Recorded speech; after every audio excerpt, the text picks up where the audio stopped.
नमस्कार, मैं हूं नीलू। तो इजराइल के तेल अवीव में जिस तरह से बम धमाके हुए उसे लेकर बहुत सारी बातें सामने आ रही, खास तौर पर सोशल मीडिया में दो तरह की थ्योरी सामने आ रही है। अब इस थ्योरी के पीछे किस तरह की सच्चाई है, बातचीत करने के लिए मयंक मेरे साथ जुड़ गए हैं।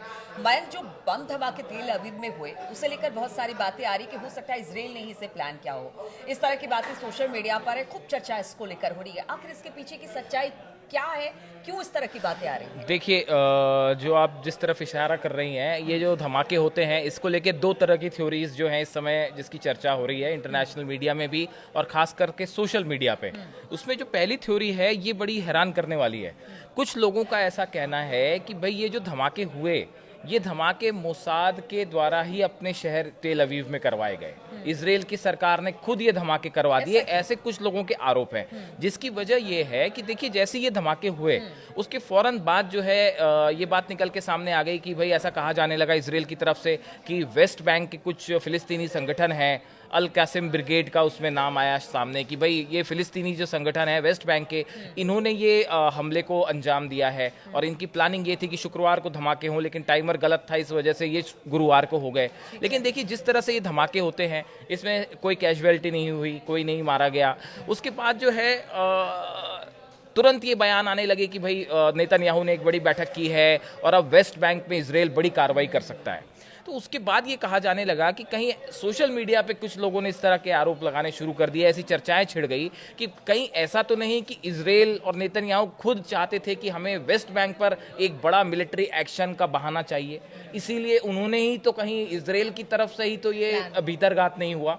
इस तरह की बातें कुछ एक्सपर्ट्स ने भी कही हैं और लोग तो मतलब सोशल मीडिया पे एक बड़ी आम सी चर्चा हो रही है कि भाई ये जो पूरी प्लानिंग थी ये इजराइल की तरफ से की गई थी। क्योंकि देखिए, एक तरफ सीज फायर चल रहा है, आज 6 बंधक फिर छोड़े गए हैं। इजराइल की तरफ से जो है वो 600 जो बंधक हैं फिलिस्तीनी उनको छोड़ा गया है।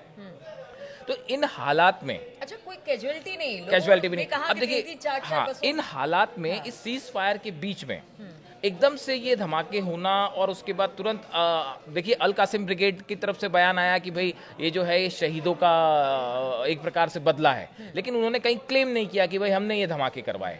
तो ऐसे हालात में एकदम से ये पूरा फोकस अब जो है वो वेस्ट बैंक पे हो गया है और ऐसा लग रहा है कि इजराइल जो है अब वेस्ट बैंक में एक बड़ी सैन्य कार्रवाई कर सकता है। वहां पे जो है 21 जनवरी के बाद से बड़ा ऑपरेशन इजराइल ने वेस्ट बैंक में किया, जो आयरन वॉल जिसका नाम दिया गया, और वहाँ पे जो है 70 से ज़्यादा फिलिस्तीनी नागरिकों की मौत भी हुई है, जिन्हें इजराइल की तरफ से कहा गया कि भाई ये आतंकी जो संगठन है, आतंकी थे, उनके ऊपर कार्रवाई हुई। फिलिस्तीनी संगठन का कहना है कि ये बेगुनाह लोग थे जो कि मारे गए। दोनों के अपने अपने दावे हैं। तो इस बीच में देखिए अब ये एक भूमिका फिर से तैयार हो गई है जिसमें वेस्ट बैंक में एक बड़ा हमला करने का एक कारण नेतन्याहू को और इजराइल को मिल गया है। इसी वजह से ये इस तरह की बातें हो रही है कि कहीं ऐसा तो नहीं कि इजराइल खुद चाहता था, नेतन्याहू खुद चाहते थे कि हमें हमले का एक कारण चाहिए, एक ऑपरेशन का कारण चाहिए और ये धमाके करवा दिए गए। तो ये एक भीतरघात टाइप वाली बात सामने आ रही है। दूसरी जो थ्योरी कह रही है कि अगर मान लेते हैं कि भाई ये हमले वाकई किसी फिलिस्तीनी संगठन के द्वारा, अल कासिम ब्रिगेड या ऐसे किसी फिलिस्तीनी संगठन ने वेस्ट बैंक से ये हमले करवाए,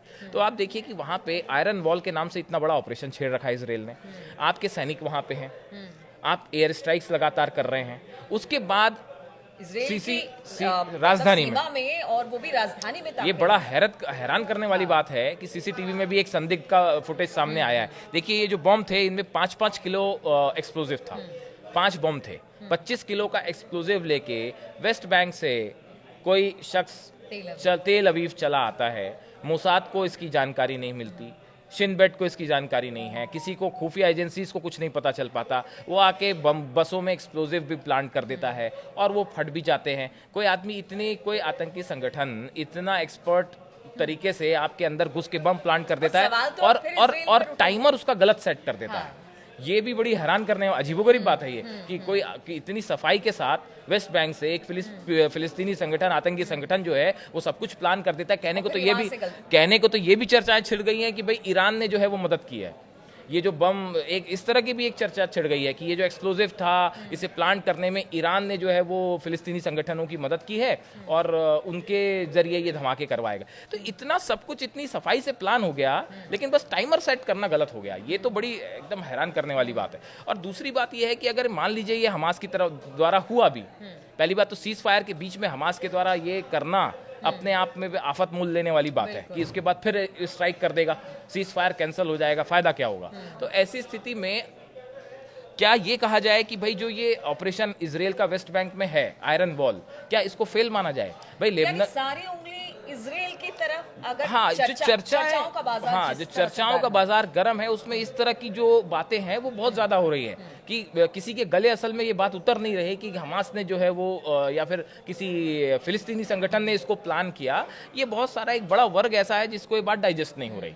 सच्चाई क्या है, हकीकत क्या है, ये कोई नहीं जानता फिलहाल, अलग अलग दावे हैं, लेकिन जो चर्चाएं हैं हम उसकी बात कर रहे हैं। अब देखिए, लेबनान में ग्राउंड ऑपरेशन करता है इजराइल, लेकिन वहां पे आप जो एक बफर जोन बनाना चाहते थे वो नहीं बन पाया, आपको अपनी सेना वापस बुलानी पड़ी।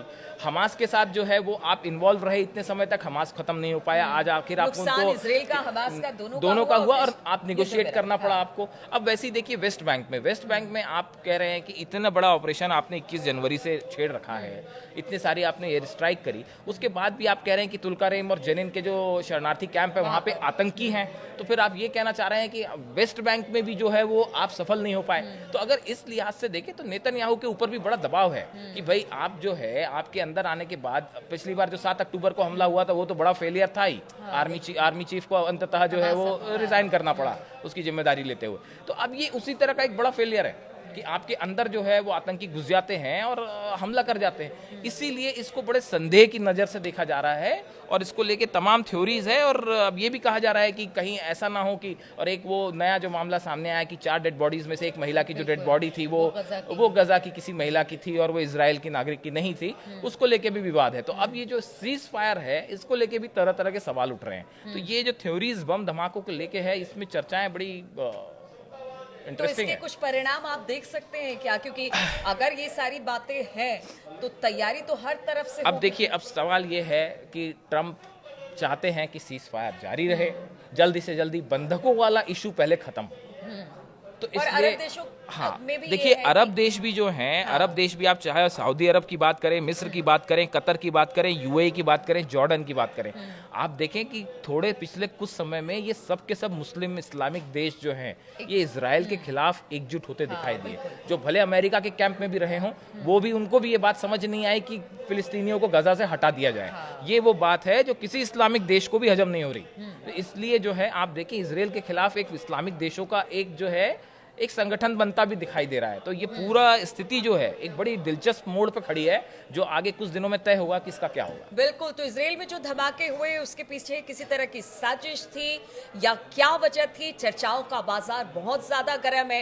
हालांकि चाहे अरब देश हो, अमेरिका हो या खुद इजराइल या हमास हो, हर किसी की नजर इस पर है।